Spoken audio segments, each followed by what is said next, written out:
organisasi yang bernama Nahdlatul, yang bernama dengan singkatan, dan itulah satu-satunya organisasi yang pernah dibuat oleh Maulana Syekh.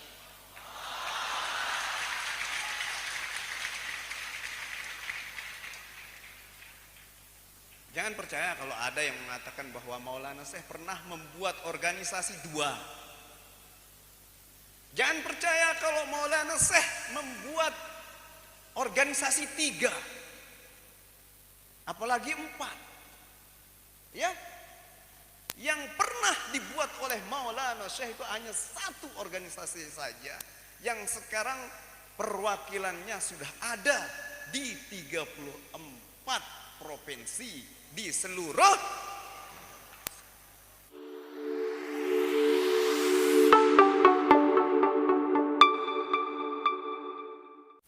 Bismillahirrahmanirrahim. Assalamualaikum warahmatullahi wabarakatuh.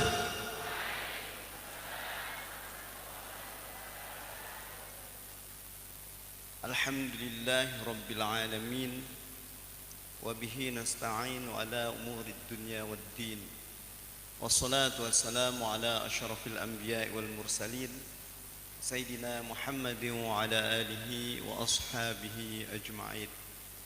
Allahumma aslih ummata Muhammadin sallallahu alaihi wasallam wa farrij an ummati Muhammadin sallallahu alaihi wasallam wanshur wahfaz wa ayyid nahdatal watani fil alamin bihaqqi Muhammadin sallallahu alaihi wasallam. Amma ba'd. Saya tidak akan berpanjang kalam pada kesempatan sambutan ini, tetapi ketahuilah bahwa acara-acara, momen-momen besar acara yang kita lakukan ini adalah sebagai ajang silaturahmi kita untuk mengenang kembali apa-apa yang harus kita lakukan berikutnya.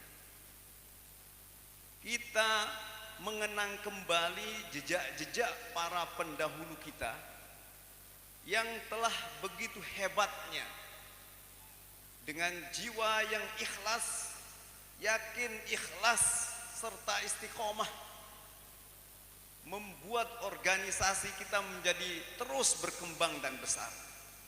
Harapannya dengan momen seperti ini kita bisa merenungkan kembali, kita bisa berpikir, bertafakur kembali bagaimana jejak beliau kok bisa sampai seperti ini. Seperti pendiri Nahdlatul Wathan misalnya Maulana Syekh Tuan Guru Kiai Haji Muhammad Zainuddin Abdul Majid. Beliau merintis Nahdlatul Wathan ini mulai dari madrasah kecil. Mulai dari pengajian-pengajian kecil yang bersifat lokal. Dulu mulai dari pengajian di musola, namanya pengajian Al-Mujahidin. Kebetulan Al-Mujahidin itu lahir di masa penjajahan Jepang. Ya. Kalau ada bunyi-bunyinya mujahid di zaman penjajahan tersebut, mesti penjajah akan curiga. Maulana Syekh membuatnya dengan nama Mujahidin. Kemudian Mujahidin ini berkembang menjadi madrasah kecil-kecil juga. Madrasah Nahdlatul Wathan Diniyah Islam. Dulu namanya NWD, madrasah kecil. Dan untuk khusus perempuan namanya Nahdlatul Banat Diniyah Islam, madrasah kecil. Dari kecil kemudian berkembang menjadi besar. Kemudian setelah mencapai 80 madrasah jumlahnya berada di sana sini, berada di berbagai wilayah dengan berbagai nama, maka Maulana Syekh mengambil inisiatif untuk membuat madrasah-madrasah yang tersebar di mana-mana dengan berbagai nama ini dikumpulkan dalam sebuah wadah organisasi yang bernama Nahdlatul, yang bernama dengan singkatan, dan itulah satu-satunya organisasi yang pernah dibuat oleh Maulana Syekh.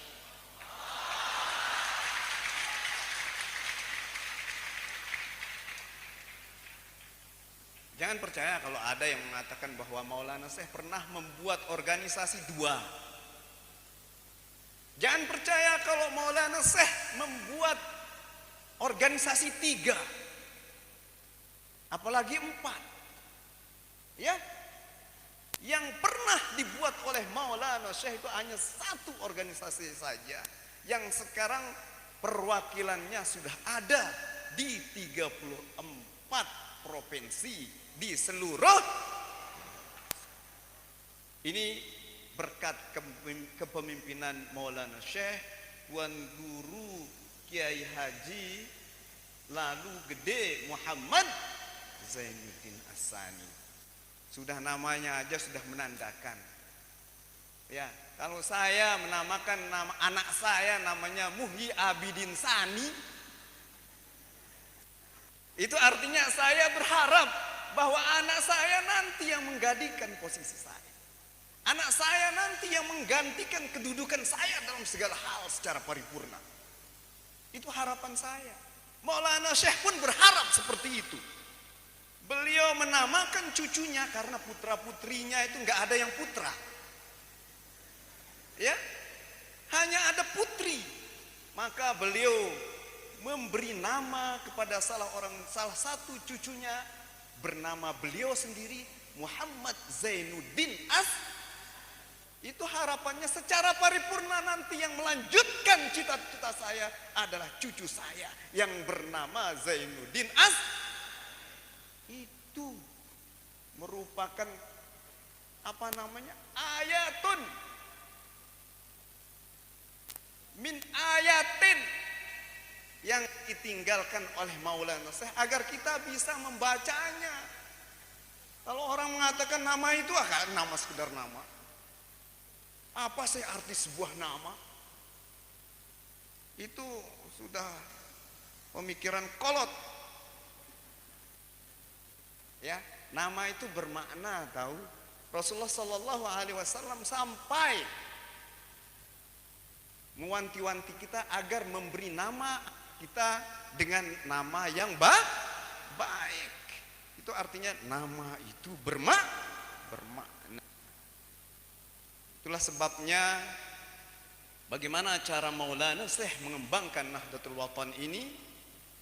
Sekarang ini kita upacarakan agar kita mampu menapak tilas bagaimana kehebatan Maulana Syekh mendirikan sesuatu yang dari tiada menjadi ada, dari kecil menjadi besar. Mudah-mudahan adik-adikku semua, anak-anakku semua yang sekarang masih belajar, artinya masih kecil, besok menjadi orang pintar dan menjadi besar semua, menjadi tokoh-tokoh masyarakat, menjadi pejuang-pejuang pembangunan Republik Indonesia. Amin ya rabbal alamin. Dan pada hari ini kita mengadakan pengajian akbar Muqaddimah Hultah ke-83 Madrasah NWDI. Ini kita kaitkan juga dengan khal Ninida yang mulia almarhumah Hajjah Ummu Nahdlatul Wathon,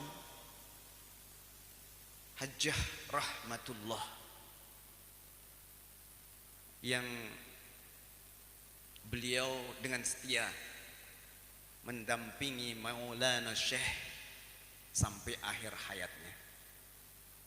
dari beberapa orang wanita-wanita tercinta sebagai Ummu Nahdiyin, beliaulah satu-satunya yang tersisa yang sanggup menahan kehilangan orang yang hebat dan sangat dicintainya. Hanya beliaulah yang tersisa ketika Maulana Syekh Tuan Guru Kiai Haji Muhammad Zainuddin Abdul Majid meninggalkan kita di alam fana ini. Dan beliau banyak sekali memberikan kontribusi untuk kemajuan Nahdlatul Wathon ini. Beliau adalah seorang yang sangat pemurah. Tak boleh seorang tamu pun yang masuk di rumah beliau kecuali harus makan dulu. Kalian bisa begitu? Hah? Kalian bisa begitu? Beliau meniru Nabi Ibrahim alaihissalam. Jadi kalau Nabi Ibrahim itu datang tamu cepat-cepat dia sembelih kambing. Dia buka puasanya juga makan bersama tamunya. Nah, Ummuna Hajjah rahmatullah keistimewaannya seperti itu. Beliau sangat menghormati tamu dan ketika datang tamunya cepat-cepat dimasakin. Harus makan bersama beliau. Ada yang mau bercita-cita seperti itu? Nanti saya mertamu ya.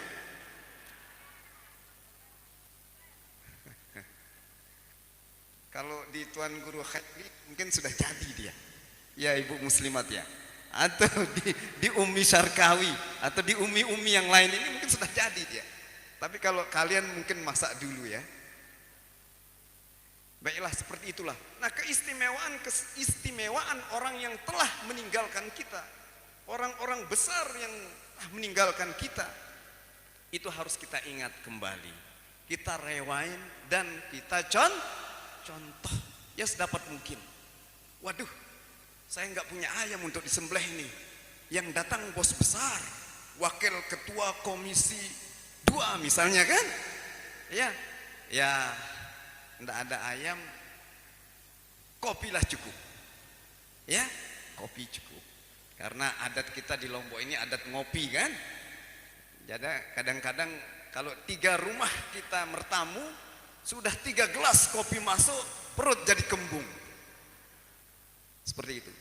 Nah, Maulana Syekh itu mempunyai banyak sekali kelebihan-kelebihan yang tidak bisa kita uraikan satu persatu dalam tempo singkat. Karena itu bacalah buku tentang beliau. Adik-adik ya, banyak-banyak membaca buku. Buku tentang Maulana Syekh itu sangat banyak. Ya, buku tentang Maulana Syekh itu sangat banyak. Dan buku tentang Ummuna Hajjah Siti Rahmatullah juga ada. Kita baca apa kelebihan beliau, apa keistimewaan beliau, dan kita coba contoh. Nah, dalam momen ini mari kita sama-sama membaca Fatihah untuk beliau, utamanya Maulana Syekh Tuan Guru Kiai Haji Muhammad Zainuddin Abdul Majid dan Ummuna Hajjah Siti Rahmatullah.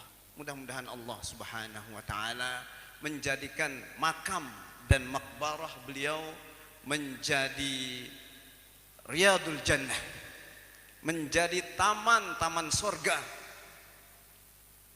dan menjadi tempat yang sangat lapang serta indah bagi beliau berdua. Ala hadhihi niyah Al-Fatihah. Bismillah. Alhamdulillah rabbil alamin arrahmanir rahim maliki yaumiddin iyyaka na'budu wa iyyaka nasta'in ihdinas siratal mustaqim siratal ladzina an'amta 'alaihim ghairil maghdubi 'alaihim waladdallin. Saya rasa itu yang bisa saya sampaikan. Wallahu muwaffiqul hadi ila sabilir rasyad. Wassalamualaikum warahmatullahi wabarakatuh.